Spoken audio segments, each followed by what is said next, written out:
What's up, YouTube? My name is Critical69, and I'm coming at you live with another critical guide on how to take your Conqueror's Blade gameplay to the next level. Today, we're covering the Reforging system. This is brand new, coming to you next week in Season 15. Be sure to watch this video in its entirety because the game has changed. Armor and weapons are getting a buff, and it's gonna be crazy. You turn my sixes to nines.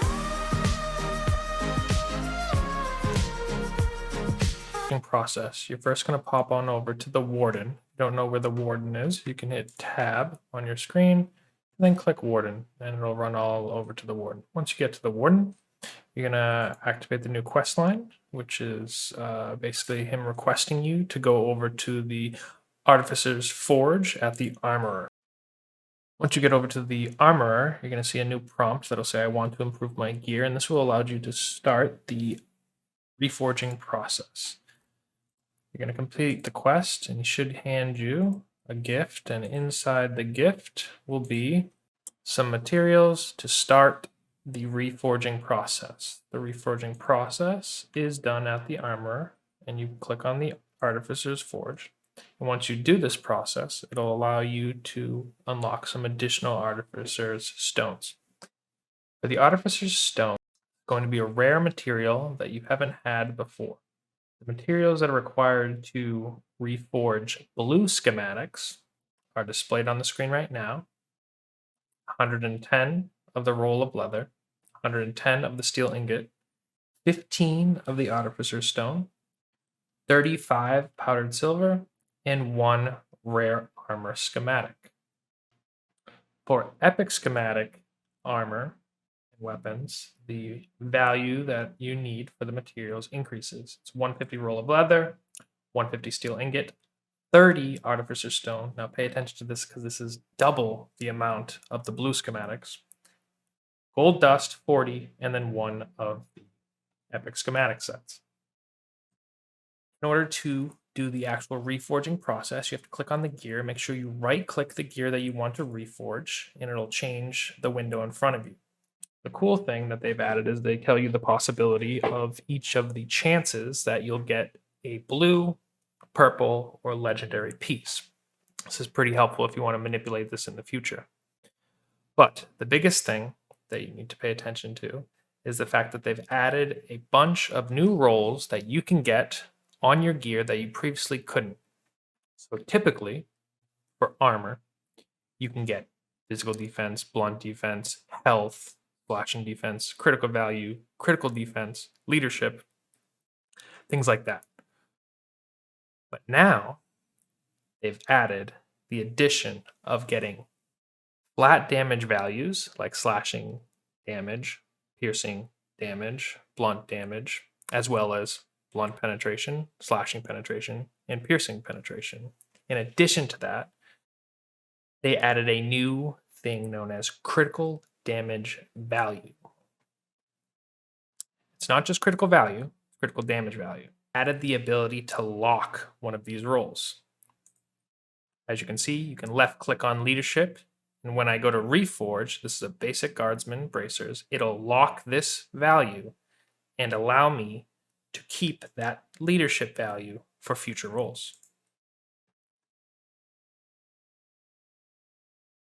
Now, as you can see, the leadership stayed the same, but then I got a bunch of new stats that I previously did not have. Once you complete your first reforge, you'll be able to claim the new quest, which you talk to the Armorer again. I finished reforging, and he will allow you to complete this quest.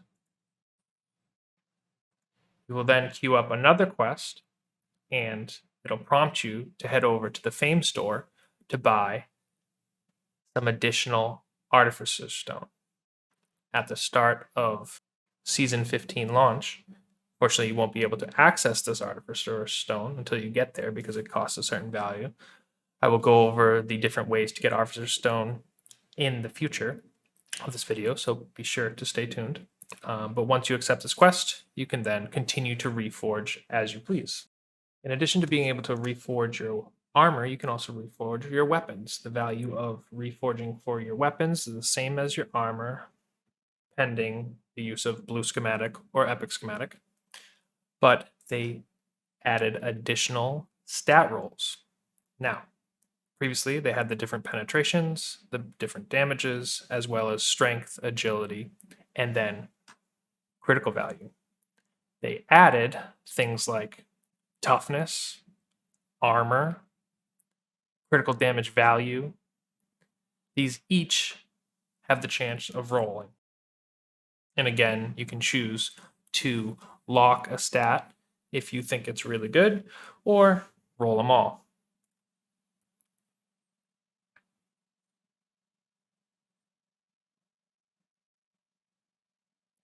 Now, something to note here, which is very important and why everyone should be using the reforging process.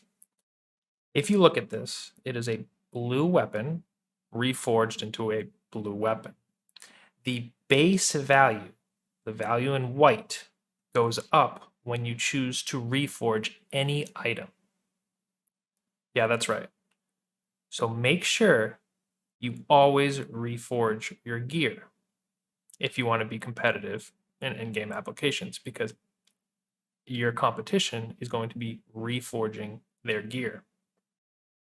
Just a reminder, be sure to tune in to the end of this video where there'll be advanced tips and tricks to make sure you get the most out of each of your reforges and exactly the process that I'm going to be doing as soon as Season 15 launches next week.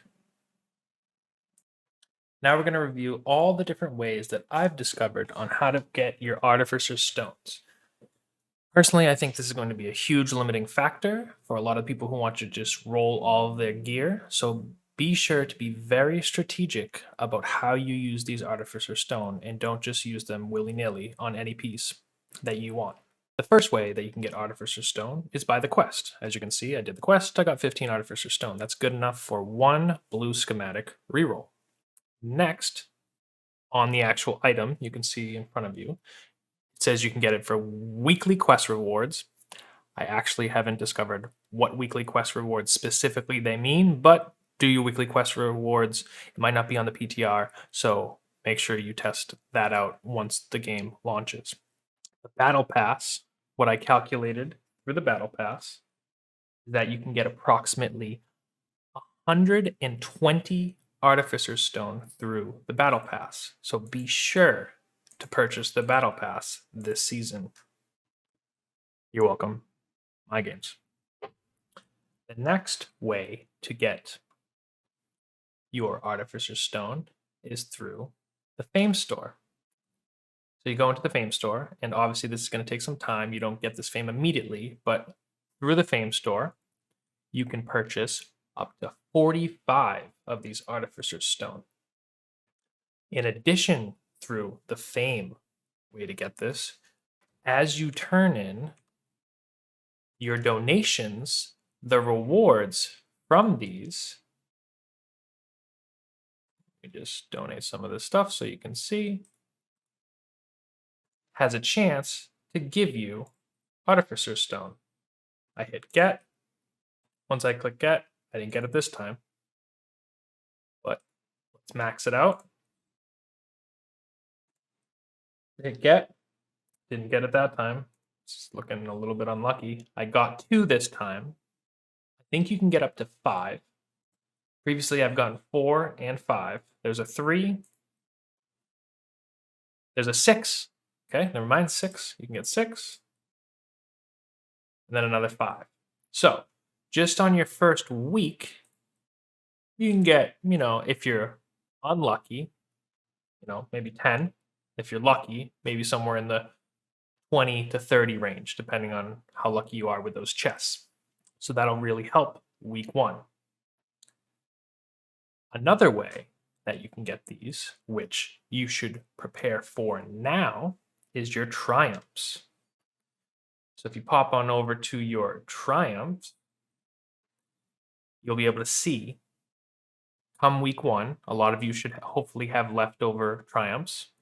Come week 1, go to the 3rd page and you can purchase 25 of these Artificer Stone. So right off the bat, you can get 25 if you saved up your triumphs, which it should cost you about 50 triumphs. So make sure you save that now right now, save it on your main so that you can purchase these and get rolling immediately. The final way that I discovered on how to get your Artificer Stone is through the seasonal store. So a lot of you have your blades saved up. So be sure to save some blades for this new season so that you can purchase 30 Artificer's Stone right off the bat. Now, just doing some quick calculations, and that's not taking in the quests that you get, the fame rewards, because that's a little RNG. So there might be additional weekly quests as well as the item market. I scoured the PTR. I couldn't find the Artificer Stone in the item market. So that's either going to be maybe they make them tradable. I doubt it. But there might be something for sovereigns or something like that. So be sure on launch to go investigate what they mean by the item market. I couldn't find anything on the PTR, so but if you did find something on the PTR, or if you know of something, please in the comments below on this video, please put it down there so we all know exactly how to get those Artificer's Stone from the item market. But in total, what I found is you're going to get roughly about 250 of these from known sources right now. So that means you don't have many rolls. Of course, that value is going to go up over time because you're going to get your weekly rewards and stuff like that. But that leaves you less than 10 epic schematic rolls and obviously 20 blue schematic rolls. That's pretty limiting. So be sure to calculate exactly which pieces you want to roll, and do not do it like you have a million of these right now on the PTR. I do. Alrighty, congratulations on making it this far in the video. I greatly appreciate it. If you like the information so far, be sure to hit that like and comment below, as well as subscribe. It would be great if you could support the YouTube channel. Thank you very much. Now, for the advanced tips and tricks. This is exactly what I'm going to be doing day one, pending how many of these Artificer Stones I can get. So I'm going to head over to the Armorer, do the quest line, do all the fun stuff. Then I'm going to make sure that I grab my leadership gear. My leadership gear is going to be the first thing that I roll in this reforging process. Now, why do you ask?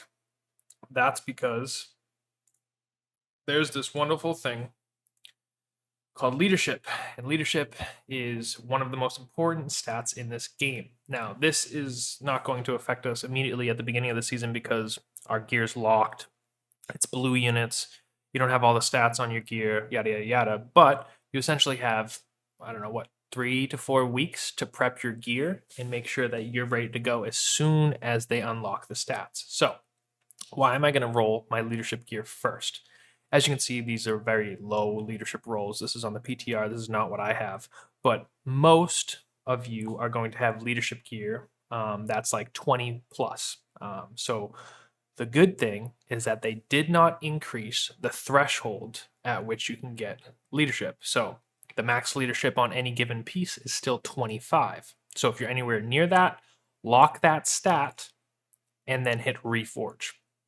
You want to do this for what I'm going to do, I'm going to do this for every single piece of my leadership gear. So I usually play heavy armor classes, so I'm going to go through all my guardsman armor, which is my 4-piece set, and I'm going to roll the Reforge and make sure I lock leadership, because that value will not change the base stats. As you will see, a blue schematic, aka guardsman helmet, that's purple, the base stats when I roll this will go up no matter what. The plus is nice, but the base stats will go up. So you want to make sure you lock the leadership value on each of these pieces to boost your base stat values.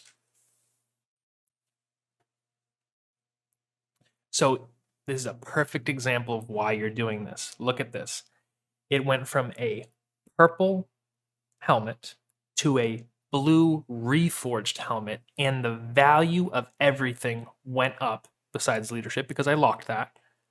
So you want to make sure you do this for all of your best gear. The base stats all went up. Of course, this is unlucky that it rolled blue, but it's still a better piece of armor. So obviously, I'm going to choose this.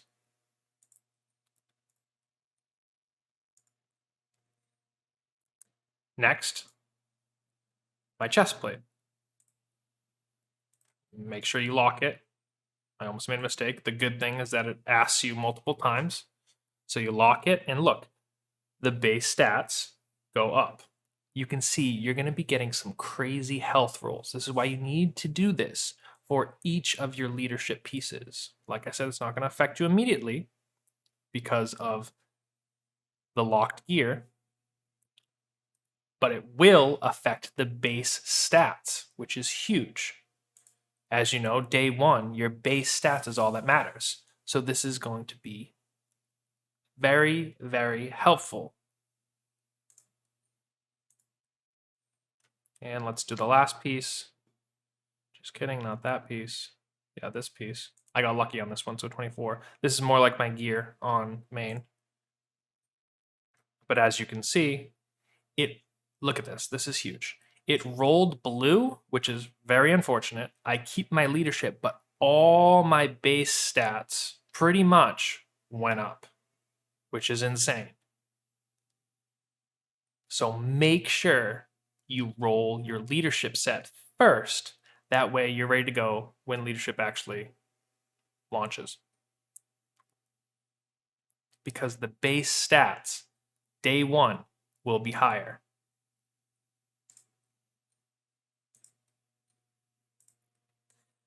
That's for your armor. Now, the weapon is a little bit trickier because, for example, some of you, let's just use Maul for example, have Mauls that have blunt damage that are like 290 to 320-ish right now. Unfortunately, that value can go up to what I've calculated and done, I don't know, over 500 rolls on the PTR, up to what I've found is 477 blunt damage. So you would be inclined to say, lock this and roll. But in my opinion, I don't think it's worth it. Yes, you are boosting the base damage. So technically, see how it went up by 50 because the base, the value in white, went up here, but you're missing out on the chance to roll something like up to 477. I don't know. The highest I rolled after 500 rolls was 477, both on blunt armor penetration, which was a little weird, and on blunt damage. This is why you roll your weapon after the fact, because keep in mind, you want to roll your weapon so that you get that additional damage. So if you want to play it safe, then probably lock your blunt damage. So for the first roll, since this will probably be really high on most of your Mauls, remember each piece of weapon is different. So to play it safe, you lock your high value. That way you have, or your most important value, and you have a weapon that is adjusted accordingly. So, like this, for example, I'm going down in its rarity, but the value is going up. So I played it safe. So for your very first roll, you want to play it safe, lock your highest value, and then proceed to reforge with your extra Artificer stone.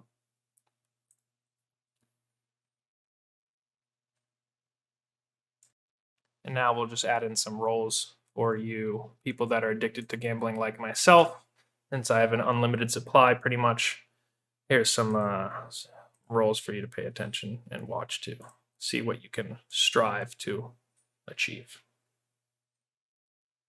Or what some of your competition may have if you don't get lucky with your rolls. Thank you very much for making it this far in the video. I know it was a lot to digest, but please, if you have any questions, comments, concerns, please put it in the comments below, as well as hitting that like and subscribe button if you want to see more Conqueror's Blade content.